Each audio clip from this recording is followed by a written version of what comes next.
আনতিছে না আমার কণ্ঠ বসে গেছে বুঝছেন ঠান্ডা লেগে যাতে কথাটা টানে সিস্টেম করে দেন একটু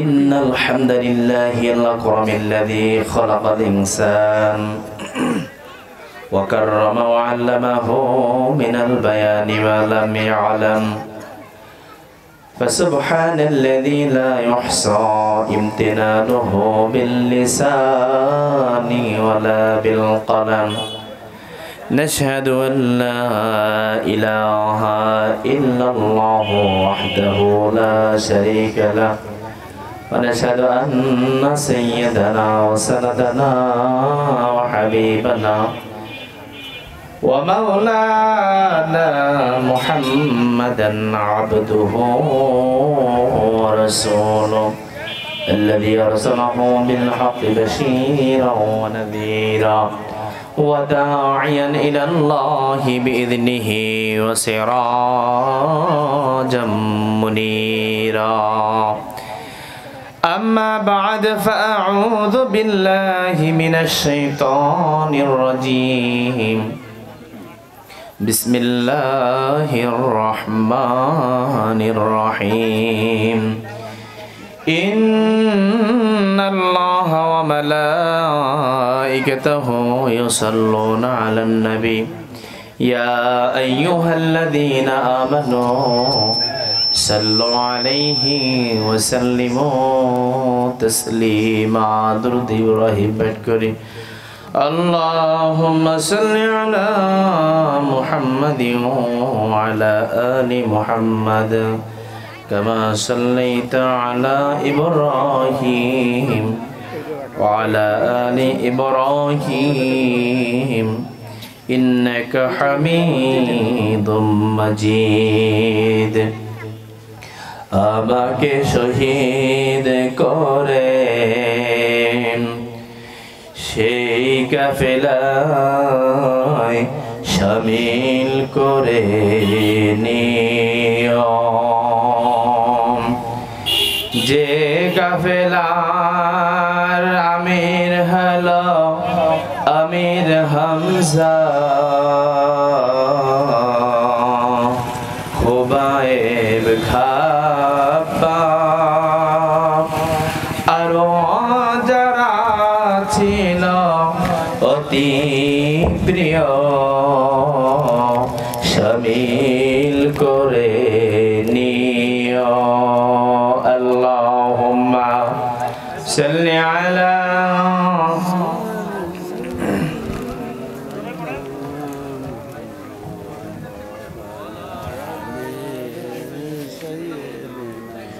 শাফি'না মুহাম্মদ আলহামদুলিল্লাহ যে পোস্টার না ধামালিয়া ঐতিহ্যবাহী ধামালিয়া তালিমুল কোরআন নুরানি মাদ্রাসার পক্ষ থেকে বাৎসরিক ওয়াজ মাহফিল আজকের মাহফিলের সভাপতি প্রধান বক্তা বিশেষ বক্তা সহ দূর দূরান্ত থেকে এলএম পিপাসু কোরআন পিপাসু দিন পিপাসু আমার দিনী ভাইরা বৃদ্ধ আমার বাবাজানেরা সমবয়সী আমার যুবক ভাইরা পর্দার আড়ালে অবস্থানরত অবলা সরলা সর্বগুণে গুণান্বিতা আমার মা এবং বোনেরা সৃষ্টির মহান স্রষ্টা আল্লাহ রাব্বুল আলামিনের আলিশান দরবারে আমরা শুকরিয়া আদায় করছি যিনি আমাদেরকে ভালোবেসে আমরা অনুপযুক্ত বান্দা একজন বান্দা আল্লাহর বান্দা হতে হলে যে গুণাবলী বৈশিষ্ট্য একটা মানুষের মধ্যে থাকা উচিত আসলে প্রকৃতপক্ষে বুকে হাত দিয়ে আমরা কেউ বলতে পারবো না যে প্রত্যেকটা গুণাবলী বৈশিষ্ট্য আমাদের আছে এরপরেও আল্লাহ তাআলা আমাদেরকে কবুল করে কোরআনের ময়দানে আসার বসার কোরআন থেকে কিছু কথা বলার এবং শোনার তৌফিক দান করলেন এই জন্য আমরা সকলেই মিলে আমাদের কণ্ঠকে একটু উঁচু করে আওয়াজকে একটু বাড়িয়ে সবাই দিল থেকে খুশি হয়ে একটু শুকরিয়া স্বরূপ সবাই বলি আলহামদুলিল্লাহ।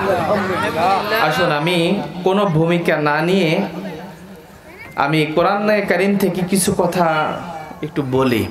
তার আগে আমি একটা বিষয় জানতে চাই আপনাদের কাছে, যে আপনারা কি আমাকে দেখেছেন? মাশাআল্লাহ, অবশ্যই দেখবেন, একটু আগেও ওখান থেকে গেছি আমি। দ্বিতীয় হলো, আপনারা কি এই কানে আঙ্গুল দিয়ে টান দেব, সুর দেব, এই অপেক্ষায় বসে আছেন যে হুজুর কখন কানে হাত দেবে আর সুর দেবে, কেমন সুর আছে, কেমন তার ভাবভঙ্গি, এটা একটু আমরা দেখতে চাই। এরকম কি ইচ্ছা আছে কারোর? নিয়ত আছে? কি কোরআনে কারীম থেকে আমি কিন্তু কিছু কথা বলার জন্য আপনাদের জন্য আসছি। আপনারা কি কিছু শুনতে চান? যদি চান আমি অনুরোধ করব, এমনিতেই লোক সংখ্যা একটু কম, মেহেরবানি করে নিজ দায়িত্বে একটু সামনে এগোয়ে জড় হয়ে এক জায়গায় বসেন, কারণ 3টে জায়গায় ফাঁকা জায়গা রাখতে নেই। নামাজের কাতারে, দিনী মাজলিসে, স্বামী স্ত্রীর মাঝে, এই 3 জায়গায় কখনো ফাঁকা জায়গা রাখা যাবে না। ফাঁকা জায়গা রাখলেই ওখানে কে আসবে? থার্ড পারসন হিসেবে কে আসবে? শয়তান আসবে। আমরা কি শয়তানকে ভালোবেসে একদম আমাদের মাঝামাঝি বসতে দেব? তা জীবন। এই জন্য সৌন্দর্য থেকে ফাঁকা ফাঁকা বসে অনেক শ্রোতা দেখা যাবে, এটা আমাদের জরুরি না। কোরআনে কারীম এবং হাদিসের আলো যেটা পায় আমরা সেটাকে মানতে চাই। আল্লাহ আমাদের উভয়কে কবুল করুন, জোরে বলি আমিন। আজকের এই আলোচনায় আমি আপনাদের খেদমতে কোরআনে কারীমের মহাগ্রন্থ আল কোরআনের সব থেকে একটি বড় সূরা, সব থেকে যে বড় সূরা, সেই সূরাটার নাম কি কেউ বলতে পারবো? কি বলেন তো? সূরা বাকারা। বাকারা কালো গাভী। আল্লাহ তাআলা গাভীর নামে একটা সূরা দিয়েছেন, বলি আল্লাহু আকবার। এই গাভী সূরা, সূরাতুল বাকারার একটা মাত্র আয়াতের আলোকে আমি আলোচনা করব। আল্লাহ তাআলা যদি তৌফিক দান করে, সে আয়াতটা হলো, আয়াত নাম্বার হলো 177। কত বলেন তো? 177, 177। সবাই বলেন আয়াত নাম্বার কত? 177। আল্লাহ তাআলা এই আয়াতে কি বলেছেন? এখন প্রশ্ন হলো, হুজুর এত আয়াত রয়েছে, এত সূরা রয়েছে, বিশেষ করে এই সূরায় অনেক আয়াত রয়েছে, তা বাদে আপনি এই আয়াতটা কেন নেন? কিসের জন্য নিলেন? এই প্রশ্ন যদি থেকে থাকে, উত্তর হলো, এই আয়াতের মধ্যে আল্লাহ তাআলা পুরো কোরআনের যে হাকিকত, যে গুরুত্ব, যে বিধিবিধান আমাদের মধ্যে আল্লাহ তাআলা আমাদের জন্য রেখেছেন, সব কিছু আল্লাহ তাআলা এই আয়াতের মধ্যেই ঢুকে দিয়েছে। সুবহানাল্লাহ। এই জন্য এই আয়াতটা একটা মাত্র আয়াত। বাড়িতে খুলে দেখবেন, যদি তাফসীর থাকে একাধিক তাফসীর পড়ে দেখবেন যে হুজুরের কথার সাথে কাজের সাথে মিল আছে কিনা। তাহলে আয়াত নাম্বার কত? 177। এই আয়াতটা নাজিল হয়েছে কিসের জন্য, কোন বিষয়ের উপরে নাজিল হয়েছে, তাহলে এটা বুঝলে আমাদের আয়াতের মূল বিষয় বুঝতে সহজ হবে। এই আয়াতটা নাজিল হয়েছে মূলত কাবাকে কেন্দ্র করে। আমার কথা একটু শোনার চেষ্টা করবেন, তাকিয়ে তাকিয়ে, চোখ দিয়ে শুনবেন। কি দিয়ে আমরা শুনি? কি দিয়ে বলেন তো? কান দিয়ে। কিন্তু আজকে শুনবো কি দিয়ে? চোখ দিয়ে। তার কারণ কি? মানুষ চোখ বুঝে শুনতে শুনতে একসময় ঘুমাই যায়। এই জন্য মূলত চোখ দিয়ে তাকায় থাকতে হয়, এরপরে ভিতরে ঢুকে। মেহেরবানি করে কোরআনের বরকতে আপনারা একটু এদিকে তাকায় থাকবেন, অন্তত সওয়াব না হোক গুনাহ হবে না। পারা যাবে ইনশাআল্লাহ। আর যদি কথা বুঝে থাকেন তাহলে হাই হুই না, ভালো মন্দ, সুবহানাল্লাহ, আলহামদুলিল্লাহ, আল্লাহু আকবার বলবেন, তাহলে আমারও বুঝবো যে না, এটা আমি মনে হয় বোঝাইতে পারতেছি, আমার কথা বোঝা যাচ্ছে। এই জন্য সবাই একটু আমার দিকে অ্যাটেনশন প্লিজ। হ্যাঁ, তো এই আয়াতটা আল্লাহ তাআলা নাজিল করেছিলেন কাবাকে কেন্দ্র করে। যখন আল্লাহ নবী সাল্লাল্লাহু আলাইহি ওয়াসাল্লাম বাইতুল মুকাদ্দাসের দিকে তাকিয়ে ওই দিক ফিরে যখন সেজদা করতেন, বাইতুল্লাহর জন্য আল্লাহ রসুল সাল্লাল্লাহু আলাইহি ওয়াসাল্লামের ভিতরটার কাঁপতো, একটু ব্যথা হতো, খুব কষ্ট লাগতো, যে হারে আজকে কাবার দিকে আমার মক্কার কাবা দিকে ফিরে আমি সেজদা দিতে পারছি না, একটু ব্যথা লাগতো। এদিকে আল্লাহ নবী সাল্লাল্লাহু আলাইহি সাল্লাম যখন মক্কা থেকে মদিনায় গেলেন, তখন যে দেখলেন ইহুদিরা বাইতুল মুকাদ্দাসের পশ্চিম দিকটা নিয়ে খুব ব্যস্ত হয়ে পড়লো, যে পশ্চিম দিকে সেজদা করতে হবে। পশ্চিম দিকে ওরা শুরু করে দিল। এদিকে খ্রিস্টান যারা ছিল তারা পূর্ব দিকে সেজদা করা শুরু করে দিল। ওরা ওটা নিয়ে খুবই ব্যতিব্যস্ত হয়ে গেল। এমত অবস্থায় আল্লাহ নবী সাল্লাল্লাহু আলাইহি ওয়াসাল্লাম ওই মসজিদের দিকে ফিরে নামাজ পড়ে, রুকু করে, নিজের কাবা হিসেবে মেনে নেয়, কিন্তু শুধু মনটা কাঁদে কিসের জন্য? বাইতুল্লাহর জন্য। খুব ব্যথিত হয়, আর ঘুরে ঘুরে আসমানের দিকে তাকায়। আসমানওয়ালা কি দেখে না? এটা কি বোঝে না আমার মনের মধ্যে যে কষ্ট? প্রিয় ভাইরা, আল্লাহ তাআলা বিষয়টা দেখছেন নাকি দেখছেন না? তখন দেখছিলেন নাকি দেখছিলেন না? দেখছিলেন। কিছুক্ষণের মধ্যে আল্লাহ তাআলা, কিছু সময়ের মধ্যে আল্লাহ তাআলা এই আয়াত নাজিল করে দিলেন। সুবহানাল্লাহ, আলহামদুলিল্লাহ। রব্বুল আলামিন বলেন, লাইসাল বিররা আন তুওয়াল্লু ওয়ুজুহাকুম কিবালাল মাশরিকি ওয়াল মাগরিবি ওয়ালাকিন্নাল বিররা মান আমানা বিল্লাহি ওয়াল ইয়াউমিল আখির ওয়াল মালাইকাতি ওয়াল কিতাবি ওয়ান নাবিয়্যিন। আল্লাহু আকবার। আল্লাহ নবী সাল্লাল্লাহু আলাইহি সাল্লামকে আল্লাহ তাআলা জানিয়ে দিলেন। এই আয়াতটা যখন নাজিল হলেন, আল্লাহ নবী সাল্লাল্লাহু আলাইহি সাল্লাম কোনো কথা ছাড়াই আগে কিবলার দিকে ফিরে নামাজ পড়া শুরু করে দিলেন। সুবহানাল্লাহ। তখন ওই ইহুদি খ্রিস্টানরা এবং দুর্বল ইমানে যারা মুসলিম ছিল তারাও একটু ভয় পেতে লাগলো, যে ঘটনা কি হলো। ইহুদি খ্রিস্টানরা কিছু না জেনে না বুঝেই বলা শুরু করলো, কি রে বুঝলাম না। একবার এই মসজিদের বাইতুল মুকাদ্দাসের দিকে, একবার কাবার দিকে, বাইতুল্লাহর দিকে, বুঝলাম না আসলে তোমাদের দিকটা কি, উদ্দেশ্য কি, মানেটা কি। একটু হাসাহাসি, রং তামাশা শুরু করে দিলেন। আল্লাহ তাআলা যে আয়াতটা জানিয়ে দিলেন, আল্লাহ নবী সাল্লাল্লাহু আলাইহি ওয়াসাল্লাম সকলের উদ্দেশ্যে বলে দিলেন, লাইসাল বিররা আন তুওয়াল্লু ওয়ুজুহাকুম। লাইসা মানে না, নেভার, কখনোই না, হতেই পারে না। কি হতে পারে না? লাইসাল বিররা, কোনো কল্যাণ নাই, কোনো কল্যাণ নাই, কোনো উপকার নাই তোমাদের জন্য, কোনো কল্যাণ নিহিত নাই। কোথায় নিহিত নাই? আন তুওয়াল্লু ওয়ুজুহাকুম কিবালাল মাশরিকি ওয়াল মাগরিবি। তোমরা যদি মাশরিকের দিকে ফিরো, তোমরা যদি মাগরিবের দিকে ফিরো, অর্থাৎ তোমরা যদি পশ্চিম দিকে ফিরো, তোমরা যদি পূর্ব দিকে ফেরো, তাহলে এর মধ্যে কোনো কল্যাণ তোমাদের জন্য নাই। আল্লাহ নবী সাল্লাল্লাহু আলাইহি ওয়াসাল্লাম কোন দিকে এবার ফেরা শুরু করে দিলেন বলেন তো? কোন দিক? কাবার দিকে ফেরা শুরু করে দিলেন। আর এই কথাটা বললেন যে তোমরা যে পশ্চিম দিকে ফেরো আর পূর্ব দিকে ফিরো, এর ভিতরে কোনো কল্যাণ নাই, এর ভিতরে কোনো সওয়াব নাই, আল্লাহ তাআলা এর ভিতরে কোনো কল্যাণ রাখেন নাই। তাহলে প্রশ্ন হলো, তারা প্রশ্ন করলেন, তাহলে কল্যাণ কোন দিকে একটু বলে দেন আমাদেরকে, আমরাও সেদিকে ফিরি।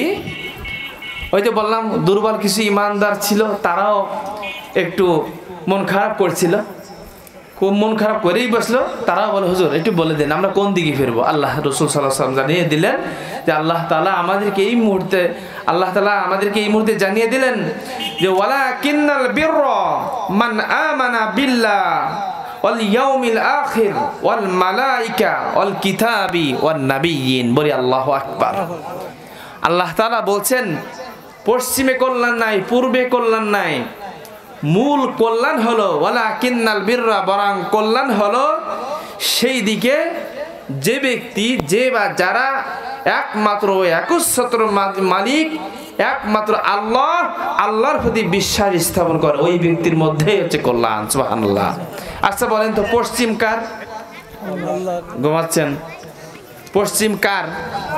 পূর্ব দিকটা কার, দক্ষিণ দিকটা কার, উত্তর দিকটা কার, উপরের দিকটা কার, নিচের দিকটা কার, এর ভিতরে কোনো কল্যাণ নাই। কল্যাণ মূলত এই সব দিক একমাত্র যার, ওই ব্যক্তি, ওই রব্বুল আলামিন আল্লাহ তাআলার উপরে সকল বিষয়ের সর্বজ্ঞ আল্লাহ তাআলার উপরে আমরা ঈমান যদি আনতে পারি, ওর ভিতরেই আল্লাহ তাআলা আমাদের জন্য কল্যাণ লিখিত হয়েছেন। সুবহানাল্লাহ।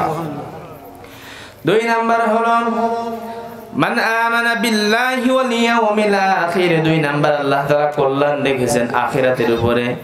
1 নম্বরে বিশ্বাস স্থাপন করতে হবে কার উপরে? আমি বলবো 5টা বিষয়ের, এখানে 10টি বিষয় এসেছে। 5টা বিষয়ের উপরে আমাদের পরিপূর্ণ ঈমান আনতে হবে, আর 5টি কর্মসূচি আমাদের গ্রহণ করতে হবে। 5টি বিষয়ে যদি আমরা ঈমান আনতে পারি, পরিপূর্ণভাবে যদি ঈমান আনার ইচ্ছা পোষণ করি, কে কতটুকু পারবো, 100% নাকি 90%, কে 95, কে 80%, কে কতটুকু পারবো, আল্লাহ তাআলা আমাদেরকে যতটুকু তৌফিক দেন আমরা আনবো। তবে এই 5টি বিষয়ের উপরে আমরা যদি ঈমান আনতে পারি, বিশ্বাস স্থাপন করতে পারি, তাহলে ওই ব্যক্তির জন্য, ওই জাতির জন্য, ওই শ্রেণীর জন্য, ওই গোষ্ঠীর জন্য রব্বুল আলামিন 5টি কর্মসূচি দান করেছেন। কয়টি কর্মসূচি? 5টি। আমরা কি সেই 5টি বিষয়ের উপরে ঈমান আনতে পারবো? ঈমান আনতে হবে কয়টার বিষয়ের উপরে? 5টি বিষয়ের উপরে ঈমান আনতে হবে। যদি আমরা আনতে পারি, তাহলে আমাদের জন্য ওই 5টি কর্মসূচি। যদি আমরা আনতে না পারি পরিপূর্ণভাবে, তাহলে ওই 5টি কর্মসূচি আমাদের জন্য না। তাহলে সেই 5টি বিষয়ের উপরে ঈমান আনার দরকার আছে নাকি নাই? তাহলে সেই 5টি বিষয় কি বলবো? 1 নম্বরে বিশ্বাস, ঈমান আনতে হবে একজনের উপরে, তিনি কে? 2 নম্বর হলো ওয়াল ইয়াউমিল আখির, এই কালের পরেও যে আরেকটা কাল আছে, সেই কালের নাম কি বলেন তো? জোরে বলতে হবে, এমনি শ্রোতা কম, তারপরে যদি কথা না বলেন। বাড়ির থেকে শপথ করে এসেছেন বাড়িওয়ালার সাথে যে যতই কথা বলুক, ওই মাহফিলে যে কোনো কথা আমার জবান দিয়ে বেরোবে না। হ্যাঁ, আমাদের এখানে 85 হবে আজান। হ্যাঁ, তো এই কালের পরে আরেকটা কাল আছে, ওই কালের উপরে বিশ্বাস স্থাপন করার দরকার আছে কি নাকি নাই? যদি বিশ্বাস থাকে, তাহলে কি আমরা সুদ খাইতে পারবো, নামাজ ছাড়তে পারবো, ঘুষ খাইতে পারবো, মিথ্যা বলা যাবে? যদি করে থাকি প্রিয় ভাই, তাহলে ওই পরের 5টা কর্মসূচি আমাদের জন্য না, কারণ আমরা পরিপূর্ণ ইমানদার হতে পারি নাই।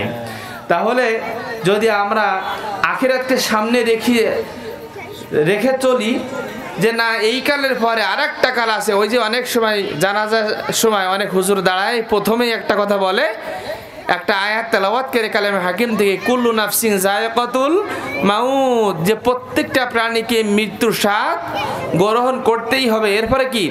সুম্মা ইলাইনা তুরজাউন, অতঃপর আল্লাহ রাব্বুল আলামিনের কাছে ফিরে আমাদেরকে যেতেই হবে। তবে দুঃখের সাথে বলতে হয়, প্রথম অংশটা আমরা সকলেই বিশ্বাস করি, শুধু মুসলিম না, মুসলিম, বৌদ্ধ, খ্রিস্টান, ধর্ম বর্ণ নির্বিশেষে সকল প্রাণী পর্যন্ত বিশ্বাস করে যে আমাদেরকে মরতে হবে। কারণ গরুর সামনে আরেক গরুকে জবাই দেওয়া হয় না, সেখান থেকে সে শিখে নিলেও নিতে পারে না। সুতরাং সকলেই বিশ্বাস করে যে মরতে আমাদেরকে হবেই, কোনো সন্দেহ নাই। সন্দেহ একটু থেকে যায় পরের অংশে, সুম্মা ইলাইনা তুরজাউন, তাই তো আমরা নামাজ কাদা করি, তাই তো আমাদেরকে জোহরে পাওয়া যায় না, তাই তো আর ফজরে আসা হয় না, তাই তো জোহরে আর মনে থাকে না, আসরে খেলাই দুলাই আসে না, তাই তো মাগরিবে আমাদেরকে আর মসজিদে দেখা যায় না। তার কারণ ওই পরের অংশে আমাদের বিশ্বাস একটু কম হয়। আমাদের কি কম হবে নাকি পরিপূর্ণ বিশ্বাস স্থাপন করে চলতে চায়? আল্লাহ তাআলা আমাদেরকে পরিপূর্ণ মুমিন হওয়ার তৌফিক দান করুন, বলি আমিন। তাহলে এই কালের পরে আরেকটা কাল আছে নাকি নাই? আছে। 3 নম্বর হলো ওয়াল মালাইকা, ফেরেশতা আছে। আল্লাহ তাআলা অসংখ্য অগণিত ফেরেশতা রেখেছেন এই দুনিয়ার জমিন, আসমান জমিন সবকিছু ঠিক মতন সময় মতন সবকিছু পরিচালনা করার জন্য রব্বুল আলামিন অসংখ্য অগণিত ফেরেশতা তার দায়িত্ব নিযুক্ত করে রেখে দিয়েছেন। সুবহানাল্লাহ। এই ফেরেশতাদের প্রতি আমাদের বিশ্বাস স্থাপন করা দরকার আছে নাকি নাই? বলেন। ফেরেশতা ছেলে নাকি মেয়ে? উত্তর দেন। ফেরেশতা যারা আছেন ছেলে নাকি মেয়ে? মূলত কি এরা, ছেলে নাকি মেয়ে বলেন? হ্যাঁ, কেউ বলে ছেলে, কেউ বলে মেয়ে, কেউ বলে কিছুই না, কেউ চুপ থাকে। কোনটা বলে কোনটা ধরা খায় দরকার নাই, চুপ থাকে। বলেন ফেরেশতা কিসের তৈরি? হ্যাঁ, নূরের তৈরি। আর মানুষ কিসের তৈরি? আর জিন কিসের তৈরি? আগুনের তৈরি। সুতরাং আল্লাহ তাআলা অসংখ্য অগণিত ফেরেশতা আমাদের জন্য নিযুক্ত করে রেখেছে এই আসমান জমিন পরিচালনার দায়িত্ব দিয়ে। আমরা সবাই জানি তো, এই সকল ফেরেশতার প্রতি, ফেরেশতাদের প্রতি আমাদের বিশ্বাস স্থাপন পরিপূর্ণ থাকা দরকার আছে নাকি নাই? জোরে বলি আল্লাহ তাআলা আমাদেরকে কবুল করুন, বলি আমিন। 4 নাম্বার হলো আল কিতাব। কিতাবের প্রতি পরিপূর্ণ বিশ্বাস স্থাপন করতে হবে। তাওরাত, জবুর, ইনজিল, কোরআন, সকল বিশ্বাস, সকল কিতাবের প্রতি আমাদের সকলের পরিপূর্ণ বিশ্বাস স্থাপন থাকার দরকার আছে নাকি নাই? আর তবে আমাদের ইবাদতের ক্ষেত্রে, মানার ক্ষেত্রে, আমলের ক্ষেত্রে আমরা একটি মাত্র কিতাবকে সামনে রেখে চলবো। সেই কিতাবটার নাম কি? জোরে বলো, জোরে বলি আল কোরআন। এই সকল কিতাব আল্লাহ তাআলা নাজিল করেছেন এবং প্রত্যেক নবী রাসূল গানের উপরে কিতাব নাজিল করেছেন। এটা বিশ্বাস আমাদেরকে রাখতেই হবে, করতেই হবে, কোনো সন্দেহ নাই। আল্লাহ তাআলা এই কিতাবের উপরেও পরিপূর্ণ ঈমান আনার তৌফিক দান করুন, বলি আমিন। 5 নম্বর হলো ওয়ান নাবিয়িন। সকল নবী রাসূল গণের প্রতি আমাদের বিশ্বাস স্থাপন করার দরকার আছে নাকি নাই? জোরে বলি আছে। এই 5টা বিষয়ের উপরে আমরা কি ঈমান আনতে পারবো? আজও পেরেছি? জোরে বলি চেষ্টা করা যাবে না ইনশাআল্লাহ। আল্লাহ তাআলা আমাদেরকে মান আমানা বিল্লাহ, আমরা কয়টা বিষয়ের উপরে পরিপূর্ণ ঈমান আনতে চাই? জোরে বলি 1 নম্বরে মান আমানা বিল্লাহ ওয়াল ইয়াউমিল আখির ওয়াল মালাইকা ওয়াল কিতাবি ওয়ান নাবিয়িন। আল্লাহ তাআলা এই 5টি বিষয়ের উপরে ঈমান আনার তৌফিক দান করুন, বলি আমিন। এরপরে আল্লাহ তাআলা বলছেন এই 5টি বিষয়ের উপরে যারা পরিপূর্ণ ঈমান আনতে পারবে আল্লাহ তাআলা এদের জন্য 5টা কর্মসূচি দিয়েছেন। কয়টা? জোরে বলি, একটু হাত উঁচু করে দেখেন তো, বলি আল্লাহু আকবার। কি এই 5টা আঙ্গুল কিসের জন্য উঁচু করেছি বলেন তো? হাত নামাবে না মেহেরবানি করে, কোরআনের জন্য। আমার ব্যক্তিগত কিছুর জন্য না, হাত উঠে দিয়ে বলি নাই। এই 5টি বিষয়ের উপরে আমরা ঈমান আনতে পারবো নাকি পারবো না? ইনশাআল্লাহ। আল্লাহ আমাদেরকে কবুল করুন, বলি আমিন। এই 5টি বিষয় গ্রহণ করলেই আমাদের জন্য 5টা কর্মসূচি। কয়টা? জোরে বলি, আরো জোরে। জোর হলো না, জোরসে বলেন। এতগুলো মানুষ, এতটুকু আওয়াজ আমি বিশ্বাস করি না। জোরে বলি কয়টি বিষয় আমাদের কর্মসূচি? কয়টা? আজকে থেকে আমাদের কর্মসূচি কয়টা? হাত নামায়। এইবার আসো সেই 5টা কর্মসূচি কি কি জানার দরকার আছে নাকি নাই? আল্লাহ তাআলা বলছেন মুমিনদের জন্য 5টা কর্মসূচি।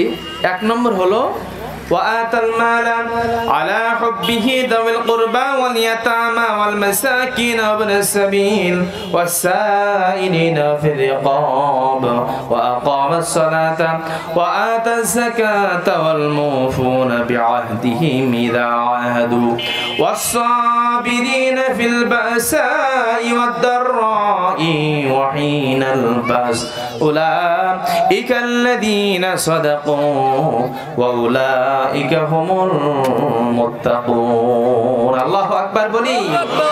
এই 5টা কর্মসূচি যে ব্যক্তি যে বা যারা গ্রহণ করবেন, বাস্তব জীবনে এই 5টা কর্মসূচি যারা প্রতিফলিত করে করতে পারবে, রব্বুল আলামিন বলছেন আমি আল্লাহ তাআলা নিজ দায়িত্বে তাদেরকে 2টো সার্টিফিকেট দান করব। সুবহানাল্লাহ বলি। কয়টা সার্টিফিকেট? 2টো। সেই সার্টিফিকেটের নাম কি শুনতে চান? শুনতে চান? বলবো ইনশাআল্লাহ। আর মাত্র 5 থেকে 6 মিনিট কথা বলবো। এই 5টা কর্মসূচি কি একটু বলে দিয়ে আমাদের সেই সার্টিফিকেটের 2টোর নাম শুনে আমি শেষ করবো ইনশাআল্লাহ। 1 নম্বর কর্মসূচি হলো ওয়াতাল মালা আলা হুব্বি। আপনাকে দান করতে হবে। 1 নম্বরে কি করতে হবে? জোরে বলি, দান করতে হবে, সাদাকা করতে হবে। দেখুন আমার কথা যদি বুঝে থাকেন উত্তর দিবেন। নামাজ সবাই পড়তে রাজি আছে, তার কারণ নামাজ পড়লে মানুষ মুসল্লি বলে, নামাজি বলে, একটা ইজ্জত, একটা ক্রেডিট আছে নাকি নাই? জোরে বলেন। এর সাথে কিছু জিনিস জড়িত আছে, কাদেরকে দান করব এটা বলবো। 2 নম্বর কর্মসূচি হলো যেটা বলছিলাম যে নামাজ পড়তে রাজি, কারণ নামাজি বলে মানুষ। এবার রোজা রাখতে রাজি, রোজা রাখলে মানুষ রোজাদার বলে। সুন্দর সুন্দর খাবার ব্যবস্থা করে ইফতারের জন্য, এবং সামনে গেলে একটু ভালো জায়গা দেয়, সামনে চাচা সামনে আসেন, আপনি রোজা রেখেছেন সারাদিন, আপনি সামনে আসেন। এবং যদি কেউ নফল রোজা রেখে বসে, অনেক মানুষ আমাদের সমাজে কিছু কিছু আছে যে আমি রোজা, আমাকে চা খেতে বলো না, কেউ জিজ্ঞাসা করলেও বলে, না করলেও বলে, আছে নাকি নেই? তো দান কিন্তু করতে চায় না, পকেটে টাকা দিতে চায় না। দেখবেন অনেক মাহফিলে অনেক জায়গা আছে, অনেক সুবহানাল্লাহ বলবে, আলহামদুলিল্লাহ, আল্লাহু আকবার, নারায়ে তাকবীর ফাটায় ফেলবে, এই তো কিছু দেন, মাহফিল করতে খরচ হয়েছে, এই পারাকে পকেটে হাত দিতেই চায় না। আমার কথা সঠিক নাকি ভুল? কারণ দুটো জিনিসের প্রতি আল্লাহ তাআলা স্পেশালভাবে একটা মায়া মহাব্বত আল্লাহ তাআলা দিয়েছেন। এই জন্য আল্লাহ তাআলা বলছেন, ইয়া আইয়ুহাল্লাযীনা আমানু লা তুলহিকুম আমওয়ালুকুম ওয়ালা আওলাদুকুম আন যিকরিল্লাহ। হে ঈমানদারেরা, যারা ঈমানের দাবি করছো তোমরা শুনে নাও, তোমরা তো খবরদার, তোমাদের মালের মহাব্বত আর সন্তান এর মহাব্বত, অর্থাৎ সন্তান এবং সম্পদ, কয়টা বলেন? সন্তান এবং সম্পদ, এই দুইটা জিনিসের মহাব্বত আর ভালোবাসা তোমাদেরকে যেন আং যিকরিল্লাহ, আমি আল্লাহর জিকির থেকে, স্মরণ থেকে তোমাকে দূরে সরায় না নিয়ে যায়। যদি ওমাইয়া ফাল জালিক, যদি কখনো এরূপ হয়ে যায় যে আমি আল্লাহর জিকির থেকে, স্মরণ থেকে, আমি আল্লাহর বিধান থেকে, হুকুম থেকে তোমার সন্তানের ভালোবাসাটা বড় হয়ে গেল, সম্পদের ভালোবাসাটা বড় হয়ে গেল, যদি হয়ে যায়, ফাউলাইকা হুমুল খাসিরুন, তুমি চিরস্থায়ীভাবে ক্ষতিগ্রস্তদের অন্তর্ভুক্ত হয়ে যাওয়া।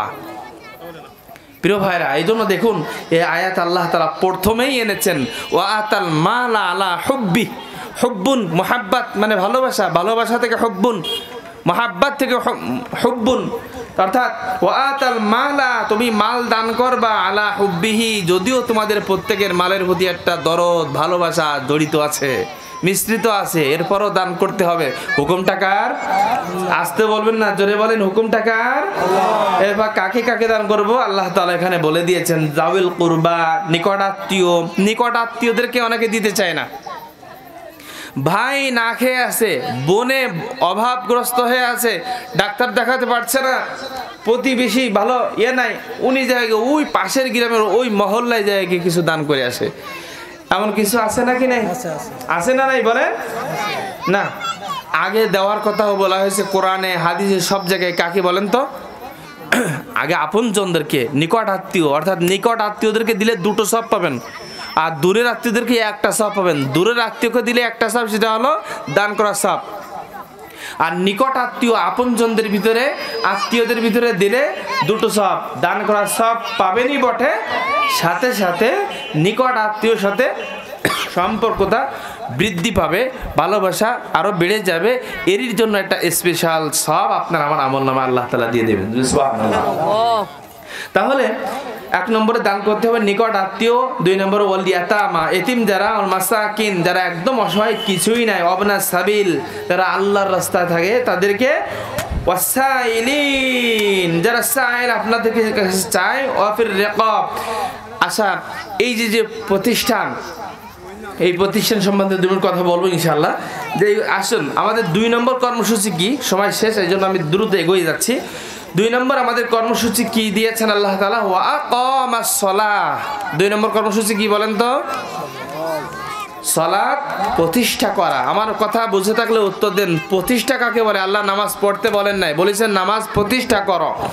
আমার কথা যে যেখান থেকে শুনছেন উত্তর দিন। নামাজ পড়া আর প্রতিষ্ঠা করা দুটো কি এক বিষয়? দুটো কি এক বিষয়? নামাজ পড়া এক জিনিস, আমি পড়ি, এটা। আর প্রতিষ্ঠা হলো সকলকে পড়ার জন্য উৎসাহিত করা। যেমন এই যে কাপড় পরা আমাদের সমাজে প্রতিষ্ঠিত আছে নাকি নাই? আমি যদি এখন বক্তা হিসেবে, আপনারা দাওয়াত দিয়েছেন, আর আমি যদি একটা গেঞ্জি গায়ে দিয়ে লুঙ্গি পরে, অথবা শুধু একটা লুঙ্গি পরে কাঁচা দিয়ে চলে আসতাম, এটা লুঙ্গি পরে কাঁচা দিয়ে যদি এই মঞ্চে এসে হাজির হতাম, এখানে বসা আর কথা বলা তো অনেক দূরে থাক, এর ভিতরেই ঢুকতে দিতেন না। কি কথা ঠিক না বেঠিক? উত্তর দেন না কেন? তার মানে বসতে দিতেন মনে হচ্ছে। এটা কাপড় পরা প্রতিষ্ঠিত, ঠিক নামাজ আল্লাহ প্রতিষ্ঠিত করতে বলেছেন, নামাজ কায়েম করতে বলেছেন। আমাদের সমাজে কি নামাজ আসলে কায়েম আছে? বলে